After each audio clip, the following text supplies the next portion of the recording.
Другим темам в Якутии действует 781 лицензия на добычу бивней и других останков мамонтовой фауны в 15 арктических и северных районах.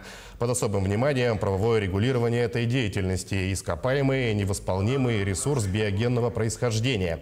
Федеральный закон о недрах регулирует промышленную добычу костей мамонта. Для восполнения пробелов в российском законодательстве разработан новый проект документа, представленный депутатом Госдумы от Якутии.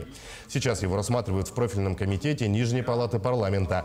Сегодня в Элтумене на парламентских слушаниях также рассмотрели оборот и добычу мамонтовой фауны. Не решен комплекс вопросов, который связан с добычей, легализацией и реализацией ископаемого вида мамонта и фауны. К примеру, вопросы добычи, они до сих пор не разрешены. Речь идет о поиске, но это связано с незаконной добычей и незаконным недропользованием, в ходе которого проводится и негативное воздействие на природные ресурсы. Конкретное решение – это, конечно, совершенствование нормативно-правовых актов федерального уровня. Республика уже выработала свои предложения. Основное направление – это отнести места добычи мамонта и фауны к недрам местного значения, чтобы было правовое регулирование.